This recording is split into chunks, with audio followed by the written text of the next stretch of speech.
what I didn't tell you last time I was with you was, alongside being a massage therapist and also helping out at Bodyology, I'm a part-time zookeeper. Oh, that's sweet. Yeah, and I thought it would be rather fun to bring down some of the animals that I look after. And they're in that box. And so I'd like to introduce them to you.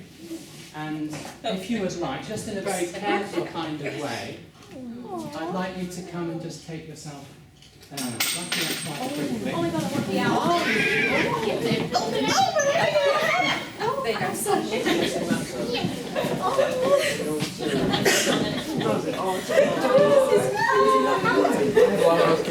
Already?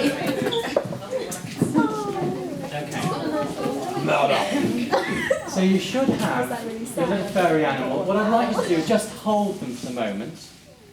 I want you to think for a moment about what it would be like to be a small furry animal who's used to being in the wide open plains of the zoo and is now here in the madness of London. Just think for a moment about that. Hands up if you think they might just be a little bit stressed. Okay. So when you look at your little furry animals, what sort of things might you see, knowing that they're a bit stressed? What sort of things can you see? What sort of things might you notice? Maybe shaking? They're shaking a little bit, okay, a little bit of shaking. Might weed all over you. They may have weed all over you in the initial stages. What else might have happened in terms of... They could attack you. They could attack you. Why would that be? Because They're afraid, so it's fight or flight, so they might be either wanting to bite you or run under the table. Let's look at them, look at their bodies, and look perhaps near the top of their bodies. What would you see? Perhaps with their eyes. Their eyes would be darting everywhere. Dilated pupils, so They'd why be would darting and darting, as though they're very alert, anxious, so very things like alert. that. Why would they need dilated pupils? So they can see what's going on, take you all in very, very clearly. What else might we feel, for instance?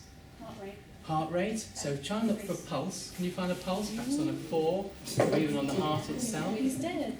And what do you know about the heart rate when they're stressed? Is it up or down? It's speeded up. And what about what's going on with the digestion? Respiratory system, what are we going to say? Fast breathing. Fast breathing. Why would they be wanting to fast breathe? They're trying to get more oxygen in to help their muscles, amongst other things. What about their digestion? What might you notice about digestion? It's slowed down. So if you put them to your ear, just put them to your ears. Can you hear anything, particularly in the tummy area? No, no vowel sounds, gone quite quiet. What else? What about things that we can't see so clearly? That might be going on inside. So, in other words, their digestion system, as it's slowed down or speeded up, it's slowed right down. What about something you can't see that happens with the circulation, with blood circulation? The blood will be going around them. The blood is going round, there's more force behind the blood, the heart going quicker if you like. The pressure of the blood has gone up. Do you know what causes the higher blood pressure? Closing of the arteries. Yeah, the blood vessels constrict. Yeah, exactly. So you get constriction of the blood vessels, which causes the blood pressure to rise. And what about where the blood goes? Does it go towards... goes to vital organs and to the big muscles that they need for running away. What might you notice if you touch your animals about the big muscles? They might feel tense. Be very tense. Okay. think we've mostly covered that. There are other things that may be there. You might have talked last time about blood clotting, for instance, that gets quicker. Okay? And what about the immune function? The immune function goes down, so the inflammatory response is suppressed. Let's think quickly about what causes those responses that we were talking about. So you've got your stress response, which is being in London, being in a strange place, and we've got all this sort of stimuli coming into the brain, and it comes to it's assessed by the cerebrum, and then the cerebrum sends a signal, as it were, alongside other parts of the brain, but let's talk about the cerebrum involved in this. It signals to which part of the brain? Beginning, yes, hypothalamus. And the hypothalamus initiates this response system, which we call the sympathetic nervous system, with the points that we've just been talking about. And that includes sending a nervous signal to the centre of this gland. What's this gland called? The adrenal gland. And at the centre of the adrenal gland, which is the adrenal medulla, that releases what hormone? Adrenaline. And what does adrenaline do, basically?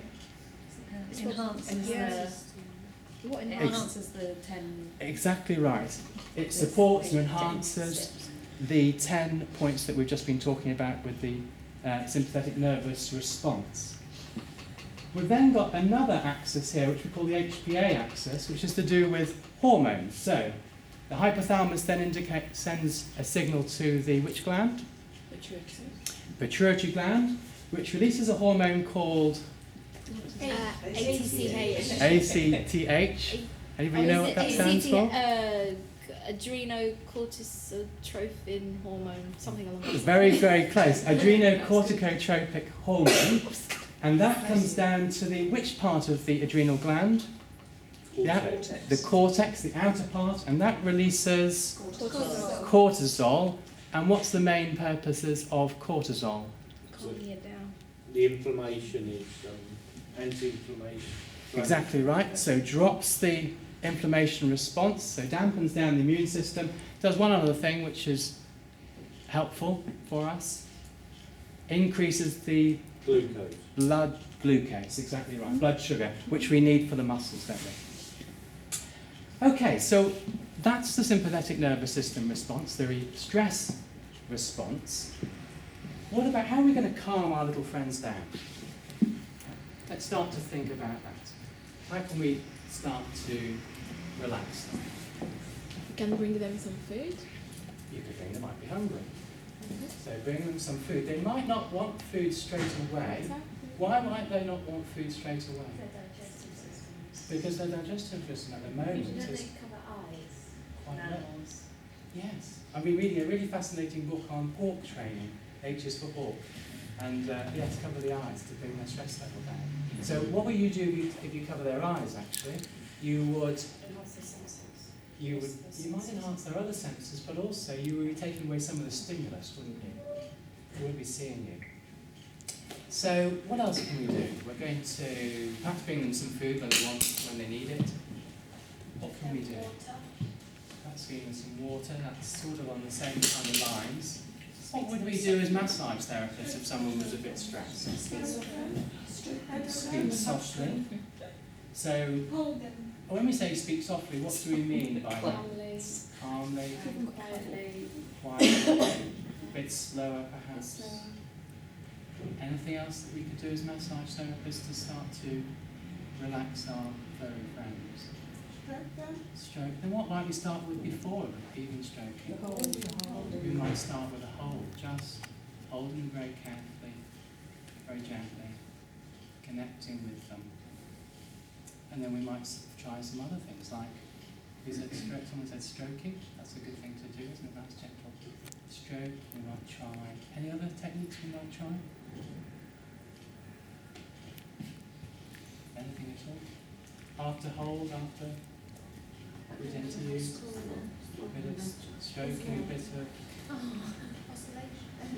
of maybe we might get onto oscillation a bit later. How about effleurage? We might start with some effleurage.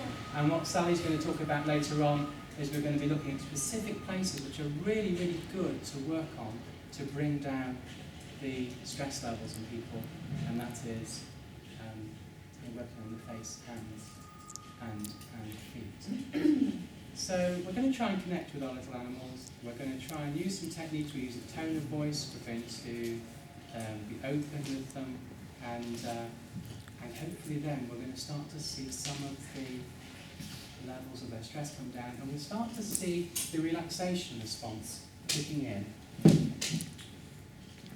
So once again, they're starting to take in a different set of stimuli, a much more relaxing set of stimuli. The hypothalamus now sends a signal to the which side of the autonomic nervous system? The parasympathetic nervous system.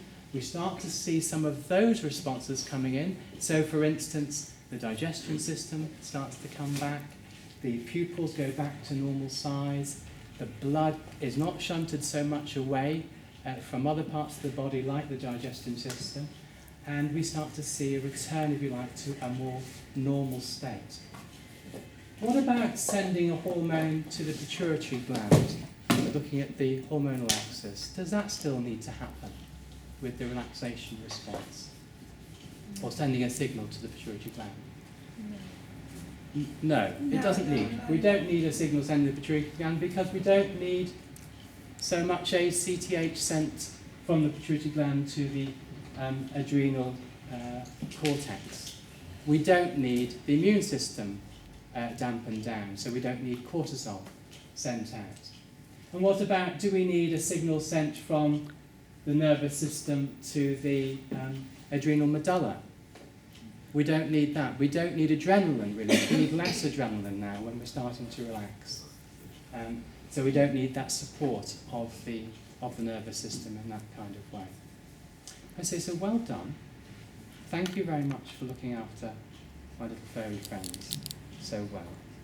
And hopefully by now you'll start to see things like the eyes closing a little, or coming down a little bit in size, their pulse rate coming down, things inside that we can't quite